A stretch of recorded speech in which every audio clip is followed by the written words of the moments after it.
Hey everyone, welcome to FO Golf Channel, the standard golf instructions. So today in this episode we're going to talk about chipping the number 2 release. Alright, now if you watched the previous episode we talked about number 1 release. So today we're going to deal with number 2 release. We call it the hinge and roll. Hinge and roll. Okay, so what is hinge and roll? Now a lot of you when you chip, again we're going to talk about ball position, stance, and face angle in the future, but today, like I say, in this episode we're going to talk about number 2 release. What is a hinge and roll? A lot of times when you chip, say right now I'm setting up to the ball, okay, and I have a chipping grip. So when you take the club back, I have the ball position right in the middle of my stance, well a little bit in the back foot, okay. So I'm gonna do it very slowly.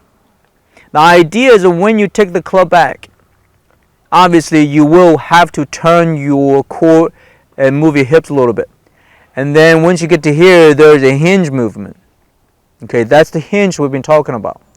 Now on the downswing, when you get through this chipping release, we're talking about body rotation. There's a weight transfer, okay? And then the release, now I'm doing it very slowly. There is a rolling of the wrist. Okay, as you can see right now, this wrist, it's rolled. Okay. Now why do we do that is because when you do this type of chipping, you will compress the ball a little bit more, so it will give you different type of a spin rate. Okay. So I'm going to do one really slowly. It's called hinge and roll. Rotation, hinge, and roll. Okay. Alright, I'm going to do one more. Hinge. Now remember, you're not supposed to turn your shoulders. If you turn your shoulders, this type of release extremely difficult. Because the idea is that you got to have correct energy coming from your center rotation, which is critical mass, center mass. Then, the reason why this is called a release, because you're not supposed to use your arms to apply what? Power or energy. Arms are just releasing the energy from center, right? So I'm going to do it very slowly again. Hip rotation, core rotation obviously is not a long distance. I'll do it very slowly. My hands are hinge. Then on the downswing, my weight transfer. Well, obviously when you do it very slowly, you can see. Now that's good. I'm glad it happened because a lot of times if your hands, when you roll your hands too quickly, it will hit the ground. Okay. Now I'm going to do it a little bit this time with a little bit smoother movement because again it's extremely difficult to do it slow. I'm going to do a rotation, hinge, and roll. You can see right now my wrist is rolled.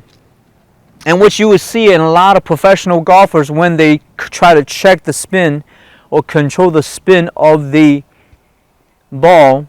Now I have a pitching wedge. You can do it with your pitching wedge, your gap, your sand, and your lob wedge. But remember, it's a very slow and soft movement of the rolling of the wrist.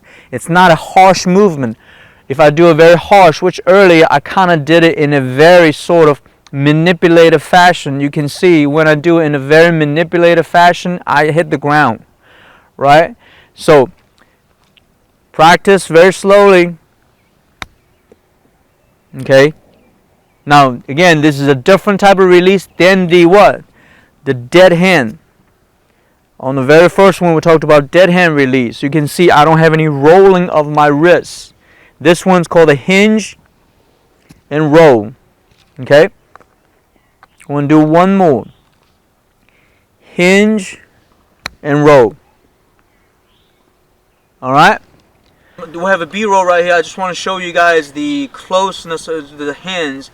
And alright, this is called a hinge and roll. Hinge and roll. Again, you can see when I do it very slowly, I'll actually hit the ground. So I'm going to do a little bit faster. Hinge and roll.